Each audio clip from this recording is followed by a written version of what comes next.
بسم اللہ الرحمن الرحیم والعادیات ضبحا فالموریات قدحا فالمغیرات صبحا فأثرن به نقعا فوسطن به جمعا ان الانسان لربه لکنود وانه على ذلك لشهید وانه لحب الخير لشدید افلا يعلم اذا بعثر ما في القبور وحصل ما في الصدور ان ربهم بهم يومئذ لخبیر۔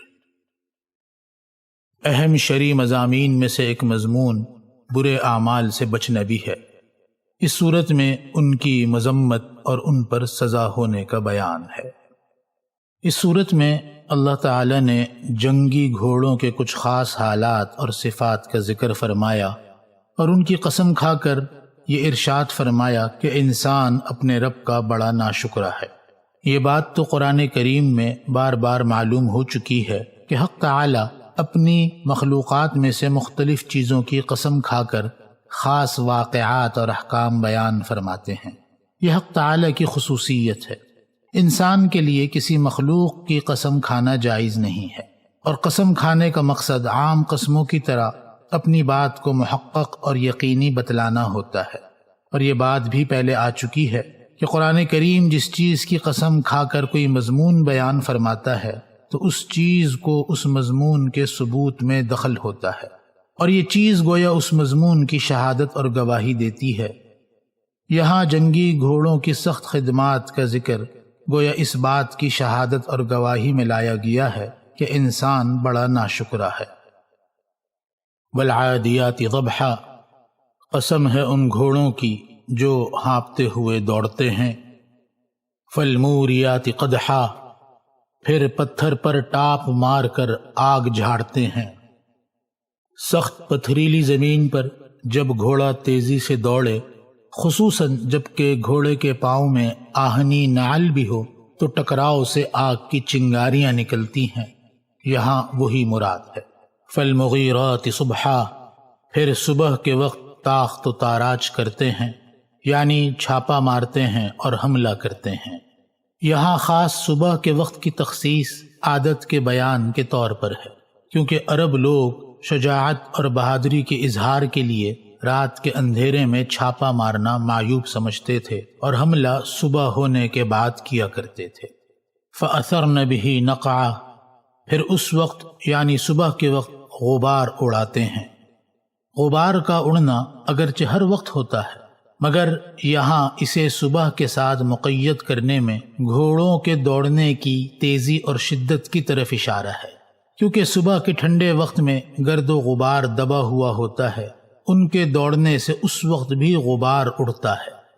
مراد یہ ہے کہ یہ گھوڑے میدان میں اس تیزی سے دوڑتے ہیں کہ ان کے سموں سے غبار اڑ کر چھا جاتا ہے۔ خصوصاً صبح کے ٹھنڈے وقت میں غبار اڑنا زیادہ سرعت اور تیزی کی طرف اشارہ ہے، کیونکہ یہ وقت عادتاً غبار اڑنے کا نہیں ہوتا، کسی سخت دوڑ ہی سے اس وقت غبار اٹھ سکتا ہے۔ فوسطن به جمعا، پھر اس وقت دشمنوں کی جماعت میں جا گھستے ہیں۔ اب آگے ان قسموں کا جواب ہے۔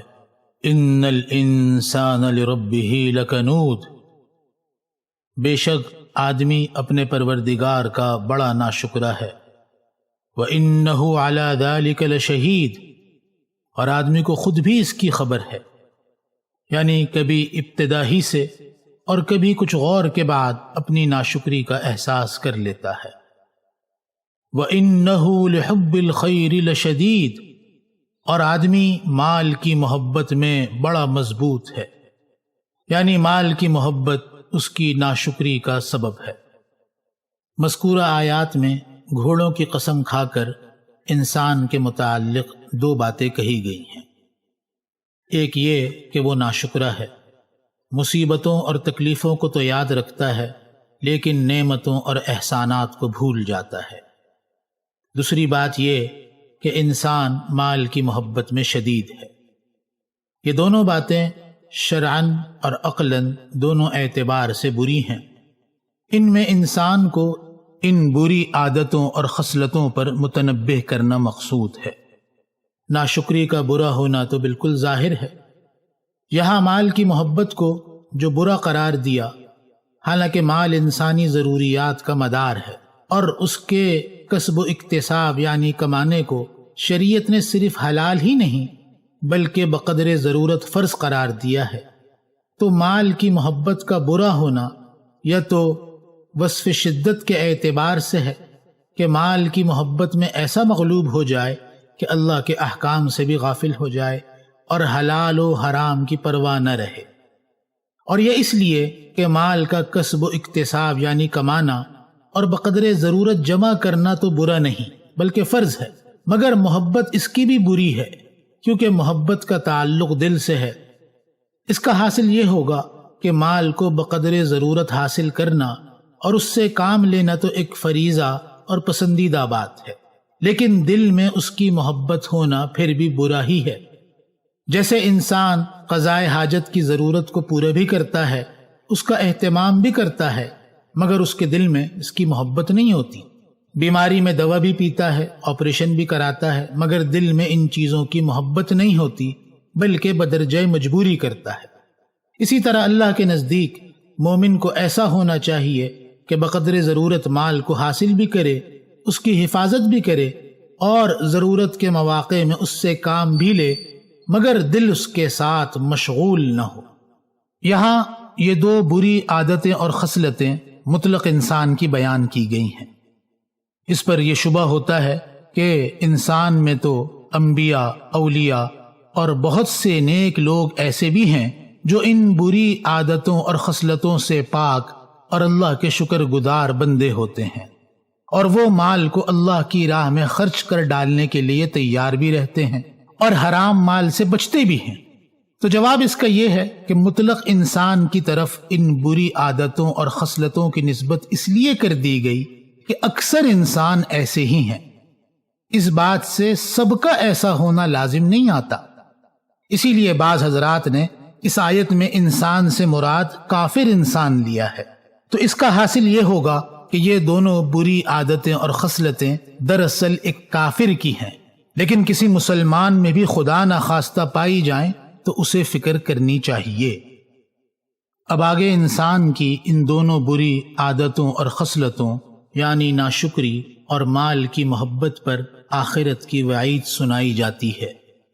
افلا یعلم اذا بعثر ما فی القبور، کیا انسان کو وہ وقت معلوم نہیں جب زندہ کیے جائیں گے جتنے مردے قبروں میں ہیں، وحصل ما فی الصدور، اور ظاہر ہو جائے گا جو کچھ دلوں میں ہے، ان ربہم بہم یومئذ لخبیر، بے شک ان کا پروردگار ان کے حال سے اس روز پورا آگاہ ہے، یعنی ان کے حال کے مناسب بدلہ دے گا۔